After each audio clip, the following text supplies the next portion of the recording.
আসসালামু আলাইকুম রহমতুল্লাহি ওয়া বারাকাতুহু। প্রিয় দেশবাসী, দেশ এবং প্রবাস থেকে যে যেখান থেকে আমার লাইভটি শুনতেছেন, খুবই গুরুত্বপূর্ণ একটা বিষয়।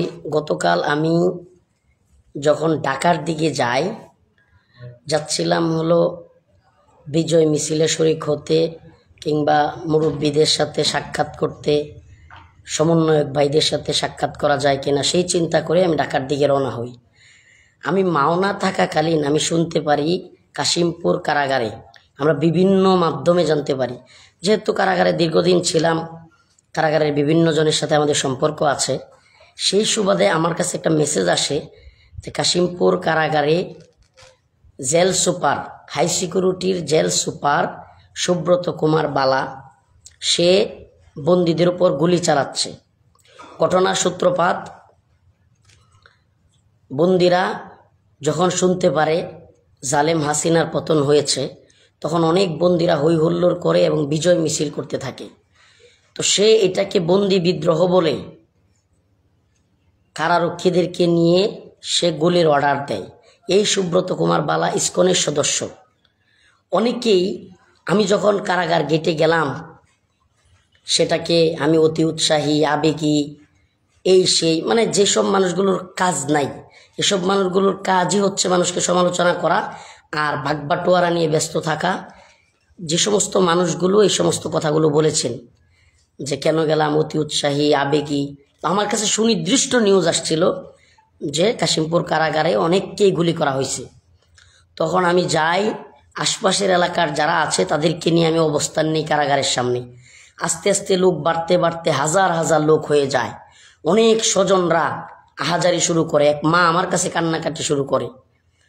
তখন আমাদের কাছে বিষয়টা যখন আস্তে আস্তে গভীরভাবে অনেকে আসতেছে এবং বিষয়টা সবাই জানতেছে, তখন কাশিমপুর বা এই আশপাশ অঞ্চলে সবাই জড়ো হচ্ছে যে কারাগারে কেন গুলি করা হলো। আমরা মিছিল দেই, সেখানে অবস্থান করি, সেনাবাহিনীর বিভিন্ন ফোর্স আসে, তাদের সাথে আমি কথা বলি, একজন মেজরের সাথে কথা বলি, একজন কর্নেল আসেন, ওনার সাথে আমি কথা বলি। ওনারা দীর্ঘ সময় খালক্ষেপণ করতেছিলেন। আমরা অবাক হচ্ছিলাম যে কেন আমাদেরকে কারাগারের কারো সাথে সাক্ষাৎ করতে দেওয়া হচ্ছে না। একটা জটিল কিছু হয়েছে। আমরা হঠাৎ করে আগুন দেখতে পাই, কারাগারের আশপাশ থেকে আগুন দেখতে পাই, অনেক কারারক্ষী যারা দায়িত্বশীল তাদেরকে দৌড়ায় পালাইতে দেখি। তখন আমাদের সন্দেহ আরও বেড়ে যায়। আমি তখন লাইভে আসি বারবার, যেটা আপনারা দেখেছেন। প্রিয় ভাইরা আমার, দয়া করে এটা সমালোচনার সময় নয়। যেই সমস্ত ছাত্র, যেই সমস্ত মুসলিমরা সেখানে বন্দী, তাদের উপরে সুব্রত কুমার বালা ইসকনের সদস্য কিভাবে গুলি করেছে। গতকাল আমি অসুস্থ হওয়ার কারণে আমি বাড়িতে চলে আসি। সারাদিন সেখানে থেকে আমি প্রায় অসুস্থ হয়ে যাই। তখন আমি বাড়িতে চলে আসি নেত্রকোনায়।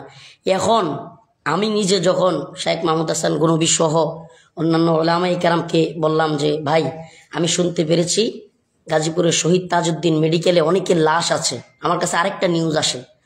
তখন ভাই ওখানে যায়, ভাই গিয়ে 6টা লাশ খুঁজে পায়, 6টা লাশ, যেই লাশের ছবিগুলো আপনারা দেখতে পারতেছেন। এই লাশগুলো পাওয়ার পরে ভাই জানতে পারে যে আরও অনেক স্বজনরা হাজারি করতেছেন, তারা লাশ খুঁজে পাচ্ছেন না। আমি পরে আবার কারাগারে খোঁজ লাগাই, যারা আমাদেরকে কারাগারে ইনফরমেশন দেয় তাকে জানতে পারি 32 জনকে মেরে ফেলা হয়েছে, অনেকের লাশ গায়েব করে ফেলা হয়েছে। অনেক কারারক্ষীরা ভয়ে কারাগারে যাচ্ছে না, অবস্থা খুবই ভয়াবহ। তো এই জন্য এখন দেশবাসীর কাছে আমার উদাত্ত আহ্বান যে এই বন্দি কেন তাদেরকে হত্যা করা হলো, এবং যারা হত্যা হলো এখন লাশ পচে যাচ্ছে, কেন স্বজনদের কাছে দেওয়া হচ্ছে না। স্বজনেরা তাজউদ্দিন মেডিকেলে গিয়ে আহাজারি করতেছে, লাশ পচে যাওয়ার মতো অবস্থা, তবুও তাদের লাশ দিচ্ছে না। আপনারা অবশ্যই গাজীপুরের আশপাশে, আমি যেহেতু এখন নেত্রকোনায় চলে আসছি, আপনারা গাজীপুরের উলামায়ে কেরামকে বলবো, গাজীপুরের তাওহীদবাদী জনতাকে বলবো, মুসলিম জনতাকে বলবো, আপনারা কাশিমপুর কারাগারের গেটে যান, আবারও যান, গনবী ভাই সহ উলামায়ে কেরাম যাচ্ছে, এবং আপনারা শহীদ তাজউদ্দিন মেডিকেল ওখানে অবস্থান নিন, স্বজনদের কাছে লাশ ফিরিয়ে দেওয়ার ব্যবস্থা করেন। এবং কাশীপুর কারাগারের সামনে গিয়ে অবশ্যই অবস্থান নেন। আমরা যেহেতু আমি নেত্রকোনায় চলে আসছি বাড়িতে, আমি কালকে অসুস্থ হয়ে গেছি প্রায় সারাদিন থাকতে থাকতে।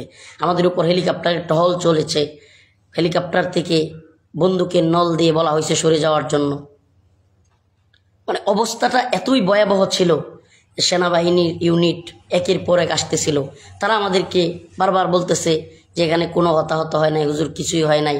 এমনকি শায়েকের সাথে আমি যখন সাক্ষাৎ করলাম, আমার এখন মনে হচ্ছে শায়েককে ওরা বাধ্য করেছে আমাকে বলতে যে এখানে কিছুই হয় নাই। তখন আমি চলে আসি, বলেছে শায়েক যে রফিক এখানে তেমন কিছুই হয় না, এখানে এই কিছু ছাত্রলীগের পোলাপান বা বাহিরের যারা আছে এরা একটু গন্ডগোল করছে। তো এখন আমি বুঝতেছি শায়েককে মূলত ওরা বাধ্য করছে। অতএব আমি গাজীপুর এবং তার আশপাশের অঞ্চলের সকল মুসলিমকে উদারত আহ্বান জানাবো, এটা ইমানি দায়িত্ব। 32টা লাশ পড়ে গেছে। এই সুব্রত কুমার বালা ও শেখুল হাদিস আল্লামা মামুনুল হক, মুফতি মাহমুদ হাসান গুনবী সহ অনেক আলেমকে এত বেশি অত্যাচার করেছে। গুনবী ভাইকে ঝুলিয়ে শেখ মাহমুদ হাসান গুনবীকে কারাগারে বন্দি থাকা অবস্থায় হাতে পায়ে রশি লাগাইয়া ঝুলাইয়া তারপরে পিটাইছে এই সুব্রত কুমার বালা। ও মুসলিম বিদ্বেষী, ও দাড়ি দেখতে পারে না, টুপি দেখতে পারে না, ওর দাড়ি টুপি নামাজ এগুলোর ব্যাপারে চরম অ্যালার্জি। এই লোকটা এইভাবে ছাত্রদের উপর, এইভাবে বন্দীদের উপর গুলি চালিয়েছে। দয়া করে প্লিজ গাজীপুরের আশপাশের সকলকে বলবো, দ্রুত আপনারা শহীদ তাজউদ্দিন মেডিকেল হসপিটাল এবং কাশিমপুর কারাগারের সামনে অবস্থান নিন। কেন আমার ভাইদেরকে এইভাবে শহীদ করা হলো, এখনও কেন বালা স্বপদে বহাল, এবং কেন লাশগুলো ফিরিয়ে দেওয়া হচ্ছে না?